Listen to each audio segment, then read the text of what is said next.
तो चलो आते हैं क्वेश्चन नंबर 6। ओके, स्टार्ट करें। A company provided Z security services for the taxable value of rupees 64,500। पहले इतने को ध्यान दो, एक कंपनी क्या कर रही, प्रोवाइड कर रही Z security services. Z security services मतलब वही एक सर्विस प्रोवाइड कर रही है ना, सिक्योरिटी सर्विसेज प्रोवाइड कर रही और the taxable value of 64,500 rupees. उसका वैल्यू कितना ले रही है वो 64,500, जो कि टैक्सेबल वैल्यू है, उसमें अभी जीएसटी नहीं लगा। भाई सर्विस कोई प्रोवाइड करेगा तो पैसे तो लेगा, फ्री में नहीं करते है ना, सिक्योरिटीज वगैरह वैसे नहीं होती, बहुत ज्यादा पैसे लगते हैं उसके लिए। तो ये आपका टैक्सेबल वैल्यू है, इसमें अभी जीएसटी लगने का है। आगे रेट ऑफ जीएसटी इज 18%। ठीक है, तो इसमें रेट ऑफ जीएसटी मतलब जीएसटी कितना लगेगा, परसेंट में दिया है, रेट ऑफ जीएसटी दिया 18%। ओके, तो company had paid GST of rupees 1,550। ठीक है, मतलब कंपनी हैड पेड, इसी कंपनी में had paid GST of 1,550 rupees for laundry services. क्या की कंपनी ने प्रोवाइड की जेड सिक्योरिटी सर्विसेज। ठीक है, the taxable value of 64,500 rupees के टैक्सेबल वैल्यू में जो सर्विस जो प्रोवाइड की, तो जीएसटी उसने, जीएसटी क्या था, रेट ऑफ जीएसटी 18% था, जिसमें कंपनी को क्या हो गया, क्या पेड कर दी, जीएसटी 1,550 रुपीज। ओके, अब for laundry services and uniforms, laundry services and uniforms, laundry services and uniforms मतलब एक प्रकार की सर्विस है। ठीक है, तो इस सर्विस के लिए उसने जीएसटी क्या कर दिया, पेड कर दिया। आगे what is the amount of ITC input tax credit, है ना, इनपुट टैक्स क्रेडिट कितना हुआ, इनपुट टैक्स क्रेडिट अमाउंट कितना है। And second is find the amount of CGST and SGST payable by the company. CGST और SGST payable आया तो हमने क्या बोला था आपको, पेएबल आया तो सीधे सीधे हमको ध्यान रखना है, जहां भी ये पेएबल वर्ड आता है याद रखो हमको इनपुट टैक्स आउटपुट टैक्स ये वाला फॉर्मूला यूज करना है। क्लियर है, यहां तक समझा, फिर से ध्यान दो, बहुत अच्छे से ध्यान दो। अभी हम आपको क्या बता रहे, देखो ये कंपनी है, ठीक है, ये कंपनी है, चलो मैं साइड में करेंगे ताकि आपके लिए अच्छा रहेगा। ये कंपनी, ओके, ये कंपनी ने क्या किया, ये जो कंपनी है क्या की इसने, हाँ, सर्विस प्रोवाइड की। ठीक है, तो कौन कौन सी यहाँ पे देखो, laundry services and uniform services. क्या सर्विसेज यहाँ पे, लॉन्ड्री एंड यूनिफॉर्म सर्विसेज, तो वो जेड सिक्योरिटी सर्विसेज, पूरी जेड सिक्योरिटी सर्विसेज याद रखो, जेड सिक्योरिटी सर्विसेज प्रोवाइड की। यहाँ पे क्या लिखेंगे, सिक्योरिटी सर्विसेज। हाँ, सिक्योरिटी सर्विसेज प्रोवाइड की। ठीक है, सिक्योरिटी सर्विसेज क्या की, प्रोवाइड की। और देखो सिक्योरिटी सर्विसेज कौन प्रोवाइड किया, कंपनी, बार बार बता रहे, पहले ध्यान दो, कंपनी ने सिक्योरिटी सर्विसेज प्रोवाइड की। ठीक है, टैक्सेबल वैल्यू क्या था, टैक्सेबल वैल्यू था रुपीज 64,500। ठीक है, ये टैक्सेबल है, ये आपका, इसमें जीएसटी नहीं है, इस पे जीएसटी लगेगा कितना, इस पे आपको लगेगा जीएसटी कितना, 18% बोला ना, हाँ 18% जीएसटी लगेगा। ठीक है, ये आपका जीएसटी नहीं है, याद रखना, ये हमारा टैक्सेबल वैल्यू है। सिक्योरिटी सर्विसेज प्रोवाइड की 64,500 में, जिसमें कि जीएसटी अभी 18% लगना है। ओके, यहां तक क्लियर हो, कमेंट सेक्शन पे बताते जाओ समझ में आ रहा कि नहीं। तो ये हमारा क्या है, ये हमारा टैक्सेबल वैल्यू है, ध्यान रखना, ऐसे लिख लो तो आपके लिए याद रहेगा, ये टैक्सेबल वैल्यू है। और टैक्सेबल वैल्यू ये क्या है, 80% ऑफ टैक्सेबल वैल्यू हमको निकालना पड़ेगा, है ना। जब आप जीएसटी अमाउंट निकालोगे, जीएसटी 18% है, तो जो मनी देते हैं, जो पैसा आपको देना पड़ता है, तो वो क्या 18% दो ऐसा बोलेंगे क्या, नहीं, आपको अमाउंट बताना पड़ेगा, रुपीज में बताना पड़ेगा। तो रुपीज कैसे निकालेंगे आप, जीएसटी अमाउंट कैसे निकालोगे, 18% ऑफ टैक्सेबल वैल्यू, क्योंकि ये इसमें जीएसटी देना है, इस टैक्सेबल वैल्यू में ये जो रुपीज है ना, इसमें जीएसटी देना है उनको। क्लियर है, ये जो सर्विस कंपनी ने उनको सर्विसेज जो दी, तो कितने में दी, 64,500 रुपीज में। ठीक, अब इसमें जीएसटी पे करना है।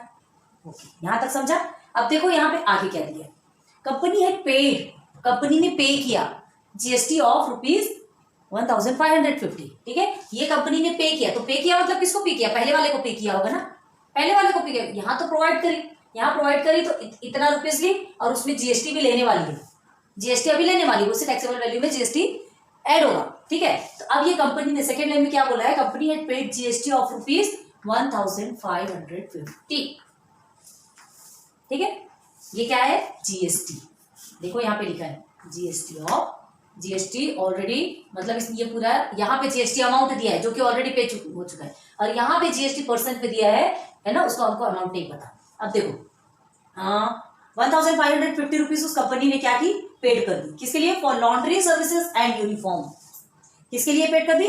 लॉन्ड्री सर्विसेज और यूनिफॉर्म के लिए यहाँ उसको क्या करें, पे कर दी। ठीक है, अमाउंट से मतलब नहीं है यहाँ पे अमाउंट से मतलब नहीं, बस जीएसटी पे कर दी, ये पता चला। अब आगे देखो, what is the amount of ITC, input tax credit. Input tax credit का अमाउंट क्या है? इनपुट टैक्स क्रेडिट किसको बोलते हैं, चलो बताओ बोलो।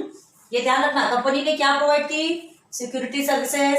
सिक्योरिटी सर्विसेज कितने में प्रोवाइड की? कितने रुपए देने पड़े सिक्योरिटी सर्विसेज के? 64,500 रुपीज, जो कि टैक्सेबल वैल्यू था। उसमें उसने अभी जीएसटी नहीं लिया था। जीएसटी उसने कितना लिया? 18%। तो 18% ऑफ 64,500 या जीएसटी ऑफ टैक्सेबल वैल्यू आपको निकालना पड़ेगा। ठीक है, तो वो हम बाद में निकालेंगे। अब यहां तक देखो, ये इस पोर्शन का समझ आ गया। अब इधर आ जाओ, company had paid GST of rupees 1550, मतलब कंपनी ने इधर से यहां से उनको जो सर्विस मिली थी, लॉन्ड्री सर्विस और यूनिफॉर्म्स, तो उसको जीएसटी पे किया। ठीक है, पहले वाले को पे किया, अब वो वैल्यू नहीं बताया, टैक्सेबल वैल्यू नहीं बताया, सिर्फ जीएसटी पे किया, उसको बताया। ठीक है, तो अब देखो आगे क्या है, what is the amount of ITC, input tax credit. तो इनपुट टैक्स क्रेडिट का अमाउंट क्या है? इनपुट टैक्स क्रेडिट किसको बोलते हैं, पता है? यहां से देखिए, ऐसे ही हम इतने अच्छे से जो समझा रहे हैं ना, आपको यही से समझ आ रहना चाहिए इनपुट टैक्स क्रेडिट किसको बोलते हैं। भाई ये जो कंपनी है, ये जो दे रही है ना, कंपनी यहां से क्या कर रही, सर्विस प्रोवाइड कर रही, तो यहां से वो उसको जीएसटी देगा। 64,500 तो इसको मिलना ही मिलना है ना, सामने वाले से इतना मिलेगा, लेकिन जीएसटी 18% भी उसको वापस मिलेगा। तो वो उसका क्या हो गया, कंपनी का आउटपुट। बाहर से आ रहा है, आने दो। अब देखो, कंपनी ने क्या किया, जीएसटी दिया पहले वाले को, जिससे कि सर्विस लिया होगा कंपनी ने, उसको दिया, है ना। समझ लो, ये मैन्युफैक्चरर है, ये होलसेलर और रिटेलर है। मतलब हम क्या बताना चाह रहे हैं आपको, ये जो पहले का जो एग्जांपल है ना, सबसे पहले बस उसी को रख लोगे ना, तो आपको सब चीजें मिल जाएगी। ठीक है, तो ये समझ लो, ये होलसेलर ने इसको जीएसटी दिया, तो जीएसटी दिया मतलब ये क्या हो गया, ये जीएसटी जो दिया गया, ये क्या हो गया, ये इनपुट टैक्स किसका, इस कंपनी का। आया समझ में? ये 1550 ये इनपुट टैक्स है, ये आईटीसी है, दोनों सेम है ना, आईटीसी और इनपुट टैक्स दोनों बोलते हैं। तो देखो क्वेश्चन में क्या बोल रहा है, what is the amount of ITC. ITC का अमाउंट क्या है, हमारे क्वेश्चन में ही आंसर है 1550। बस खत्म, 10 बस, मतलब एक आंसर हमको मिल गया। ठीक है, हमारे क्वेश्चन में ही आंसर है। आपको थोड़ा सा डिस्ट्रैक्ट कर देता है, लेकिन हमको नहीं होना है, हमको समझ में आ रहा है ना, हम इतने बेवकूफ थोड़ी है। जब उसने पेड किया है, मतलब जो भी चीज जो जीएसटी पे करता है, तो वो उसका इनपुट टैक्स कहलाता है, और यही हमारा आईटीसी है। फर्स्ट क्वेश्चन का आंसर हमको वही मिल गया। फिर सेकंड क्या है, find amount of CGST and SGST payable by the company. ठीक है, अब सीजीएसटी एसजीएसटी पेएबल, कंपनी ने कितना सीजीएसटी और एसजीएसटी पेएबल, मतलब कंपनी का वो अमाउंट हमको फाइंड करना है। सीजीएसटी और एसजीएसटी पेएबल आया, मतलब जो कि गवर्नमेंट को पे करना है, तो पेएबल आएगा, तो हमेशा ध्यान रखना, जहां भी पेएबल आता है, input output, input output, input output, रट्टा मान लो इसको। क्या रट्टा मानना, समझने वाली बात है। तो ठीक है, तो हमको क्या निकालना है, सीजीएसटी और एसजीएसटी पेएबल निकालना है। तो सीजीएसटी और एसजीएसटी पेएबल निकालने के लिए आपको क्या करना पड़ेगा, पहले जीएसटी तो चाहिए। ठीक है, तो पहले आप जीएसटी पेएबल निकालोगे। अब जीएसटी पेएबल निकालने के लिए आपके पास क्या है, जीएसटी पेएबल निकालने के लिए आपके पास भाई पेएबल है, पेएबल के लिए हमको इनपुट और आउटपुट दोनों चाहिए। जीएसटी पेएबल निकालना है, ठीक है, इनपुट है हमारे पास, आउटपुट है नहीं है ना। तो आउटपुट मतलब ये जो जीएसटी 18% है ना, तो आउटपुट किसका निकलेगा, 18% ऑफ 64,500 में से आउटपुट निकलेगा ना। समझ आया, आउटपुट ये है ना, जो ये कंपनी को ये 18% जो जीएसटी है, ये कंपनी को देगा, क्योंकि कंपनी ने इसको क्या दिया है, सर्विस दिया है, सिक्योरिटी सर्विस दिया है। ठीक है, ये लॉन्ड्री वगैरह का तो छोड़ दो, अभी ये ध्यान दो, जीएसटी 18% जो इस कंपनी को मिला है, तो वो क्या कहलाएगा, ये जीएसटी ऑफ 18% टैक्सेबल वैल्यू। ठीक है, 18% ऑफ टैक्सेबल वैल्यू आपका निकलेगा। तो हमको इसके लिए फॉर्मूला यूज करना पड़ेगा। सॉल्यूशन में हम लिखेंगे, हमको ऑलरेडी पेड है, क्या ये पेड है ना, देखो यहां लिख देते हैं PAID है ना, ये कंपनी ने जीएसटी पे कर दिया है, तो उसका इनपुट टैक्स ऑफ कंपनी कितना होगा, हाँ, इनपुट टैक्स या आईटीसी ऑफ द कंपनी 1550। ठीक है, तो जो हमको मिल गया सबसे पहले उसको लिख देंगे। ओके, तो company had paid, company had paid, कितना, क्या, जीएसटी, जीएसटी ऑफ ₹1550, ठीक, इनबॉक्स कर दो। ओके, ये रब करें क्या, समझ में आ रहा है आपको कि इधर ले लो। चलो, for laundry, laundry and laundry services, ऐसा पूरा पूरा लिखना, ठीक है, and uniforms. Therefore, ITC is equal to, या ब्रैकेट में कर लो, input tax credit is equal to कितना हो गया आपका, ₹1550। So this is your first answer, है ना। What is the amount of ITC, input tax credit, तो फर्स्ट हमारा क्या निकल गया, ₹1550, ये आपका एक निकल गया। ओके, अब सेकंड में चलते हैं। Find the amount of CGST and SGST payable by the company. तो हमने क्या बोला, CGST SGST निकालने के लिए GST पेबल निकालना पड़ेगा। GST पेबल निकालने के लिए इनपुट आउटपुट दोनों चाहिए। तो हमको इनपुट तो मिल गया, बट हमको आउटपुट नहीं मिला, तो पहले हम आउटपुट निकालेंगे। ओके, तो चलो अब क्या निकालेंगे, output of tax. Now output tax of company, ठीक है। तो आउटपुट कैसे निकालोगे, आउटपुट कैसे निकालोगे आप, आपको जीएसटी टैक्स देखोगे 18%, है ना, और वो 18% किस पे, ऑफ टैक्सेबल वैल्यू, ठीक है। तो पहले लिखेंगे रेट ऑफ जीएसटी, है ना, और ऑफ बोलते हैं रेट ऑफ जीएसटी ऑफ किसमें, टैक्सेबल वैल्यू। भाई एक minute, taxable value in the sense, ये जो टैक्सेबल वैल्यू है ना, टैक्सेबल मतलब जो अमाउंट दिया गया है जिसमें टैक्स नहीं लगा, तो इसमें 18% जब जीएसटी होगा, 18% ऑफ 64,500 बोलते हैं, इसमें 18% जीएसटी भी जब ऐड होगा, तो वो पूरा जाएगा ना इसको, कंपनी को वही पूरा जाएगा, तो वही तो पूरा इस कंपनी का आउटपुट कहलाएगा, समझा ना। पूरा इसके पास आएगा, 64,500 भी आएगा और 18% जीएसटी भी इसके पास आएगा। तो जो इसके पास आ रहा है वही इसका आउटपुट कहलाएगा, जो ये निकाल रहा है, जो इसका चला जा रहा है, वो इसका इनपुट हो गया। तो इनपुट हमको दिया है, आउटपुट निकालना है। तो is equal to rate of GST is 18%, then taxable value is 64,500। बार बार रुपीज लिखने की जरूरत नहीं है, एंड में लिखो, ठीक है।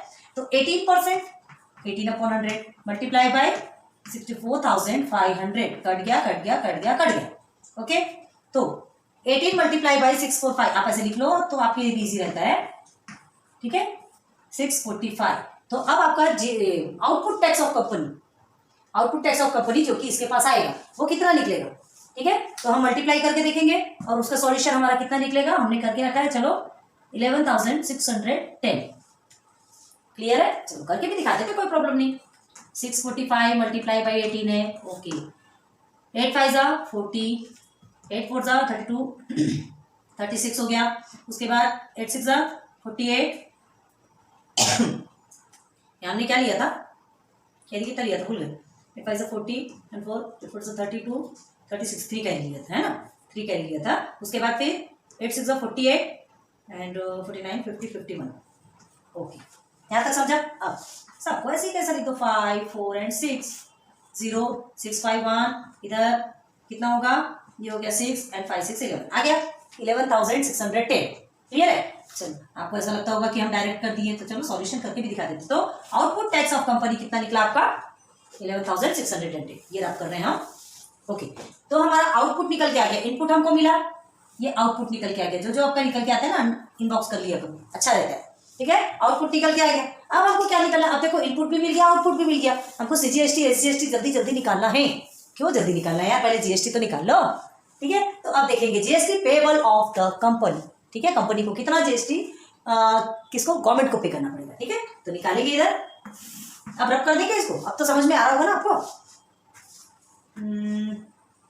करे कि नहीं रब, तो छोड़ो नहीं करते, यहां से थोड़ा सा दिखेगा आपको, समझेंगे।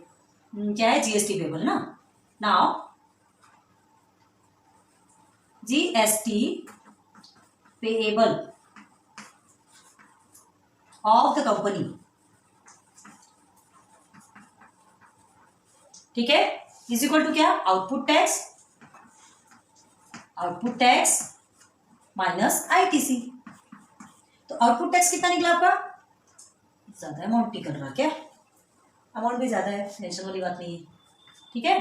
इज इक्वल टू 11,610 रुपीज और आईटीसी है आपका 1,550। तो आपका सॉल्यूशन निकल के कितना आएगा? इसको माइनस करो आप, क्या है 11610 1550 0 11 में से 5 गया 6 बचा, आपके लगे एक ही हो गया 0 ये भी 0 ये भी 0 10,060 rupees.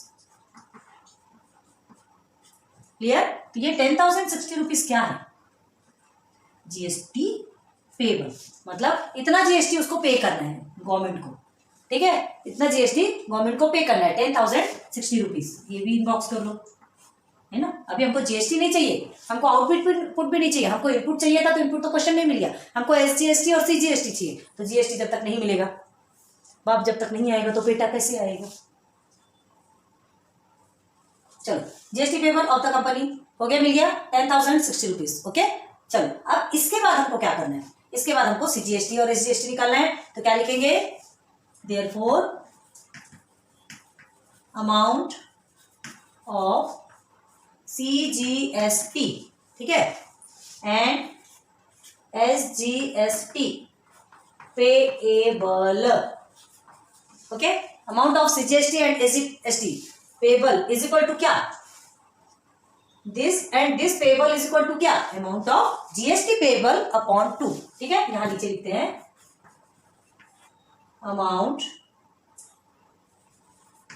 Of GST payable upon में 2। ओके, तो देयरफॉर क्या होगा? Amount of CGST SGST payable amount of GST payable. तो जीएसटी कितना निकल के आया हमारा? 10,006, सॉरी 0 नहीं लिखा, 10,060 रुपीज अपॉन 2। ओके, अब इसे कट करो बोला, चलो साइड में कट करते हैं। 2 5 10 हो गया 0, 2 3 6 0 रुपीज 5,030 रुपीज इनका क्या है? सीजीएसटी और एसजीएसटी।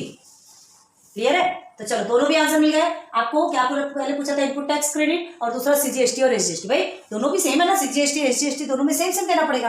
तो आ गया 5,030 रुपीज। क्लियर हुआ? तो चलो अब दोनों का आंसर लिखना है। देयरफॉर नंबर 1 लिख लेना, आपको लिखना हो तो आईटीसी इज इक्वल टू, यहां पे लिखना है ना, अमाउंट ऑफ आईटीसी इज, लिख लो आईटीसी इज क्या? रुपीज 1,550, ठीक है। एंड सेकेंड है अमाउंट ऑफ, बिल्कुल सिस्टेमेटिक आंसर लिखना है, एक भी आंसर आपको नीचे में पूरा सीन होना चाहिए, ठीक है। CGST and SGST payable is rupees 5,030 complete. समझ आया क्या? हाँ, ये फॉर्म आप बना लेना तो आपको बहुत जल्दी इजी होगा, ठीक है। जब तक ये नहीं समझेंगे ना तब तक आपको कुछ नहीं समझेगा। ध्यान दो, आपको क्या दिया है? कंपनी प्रोवाइड सिक्योरिटी जो प्रोवाइड कर रही है, ठीक है। तो टैक्सेबल वैल्यू वो क्या ले रही है? वैल्यू ले रही है 64,500 रुपीज। वो टैक्सेबल है, उसमें टैक्स नहीं लगा, लेकिन टैक्स कितना ले रही है? जीएसटी टैक्स आपका 18% है। तो 18% किस पे? टैक्सेबल वैल्यू पे, ठीक है। 18% ऑफ 64,500 रुपीज। ओके, तो अब देखो ये हमने निकाला है उसका, ये हमने निकाला। तो आपसे क्या पूछा जा रहा है? ये हमको कंपनी है पेड जीएसटी ऑफ रुपीज 1,550। तो ये देखो कंपनी ने पेड किया बोला है ना, उधर तो वो प्रोवाइड करी, इधर से पेड किया मतलब इनपुट टैक्स किया। तो ये देखो क्या दिया? लॉन्ड्री सर्विस एंड यूनिफॉर्म के लिए किया, यहाँ पे लिख भी सकते हो लॉन्ड्री सर्विस एंड यूनिफॉर्म। अब देखो what is the amount of ITC? तो यही हमारा आईटीसी है, ये जो जीएसटी पेड किया यही तो हमारा आईटीसी कहलाएगा ना, ठीक है। ये मतलब कंपनी के द्वारा दिया गया तो कंपनी का आईटीसी के है। Okay, and find the amount of CGST and SGST. तो उसके लिए हमको थोड़ा सा लॉन्ग प्रोसीजर पे जाना पड़ा। तो क्या लॉन्ग प्रोसीजर पे गए? सबसे पहले हमको क्या चाहिए था? सीजीएसटी एसजीएसटी पेबल निकालने के लिए हमको जीएसटी चाहिए, जीएसटी पेबल निकालने के लिए हमको आउटपुट इनपुट दोनों चाहिए। इनपुट तो हमको ठीक है मिल गया था, बट हमारे पास आउटपुट नहीं था। अब आउटपुट निकालना है तो आउटपुट के लिए rate of GST of taxable value, ठीक है। जो टैक्सेबल वैल्यू ये देखो, ये ये अगर आप निकलेगा तब तो ये कंपनी का आउटपुट कहलाएगा, ये क्योंकि ये पूरा कंपनी के ही पास आने वाला है ना, जो आता है वो आउटपुट कहलाता है। तो ये आउटपुट टैक्स ऑफ कंपनी, ये हमने सॉल्व किया, निकला 11,610 रुपीज। अब ये हमारा आउटपुट निकल गया, तो जब आउटपुट मिल गया तो इनपुट भी मिल गया, आउटपुट भी मिल गया, तो जीएसटी पेबल इजीली निकल जाएगा। क्या होगा, GST payable is equal to output tax minus ITC, input tax credit. Okay, दोनों को हमने माइनस कर दिया, जो कि इनपुट टैक्स ऑलरेडी आपको मिला हुआ था, आउटपुट टैक्स आपके पास अभी आया, ये दोनों को माइनस कर दिया, तो हमारा क्या निकल के आ गया, जीएसटी पेबल 10,060 रुपीज। अब जीएसटी पेबल मिल गया, तो जीएसटी पेबल को हम क्या करेंगे, 2 पार्ट में डिवाइड कर देंगे। ठीक है, तो 2 पार्ट में डिवाइड किया हमने, तो 5,030 रुपीज मिला। जीएसटी 5,030 रुपीज, एसजीएसटी 5,030 रुपीज, और ये दोनों का आंसर हमने लिख दिया। क्लियर, चलो नोट डाउन करो।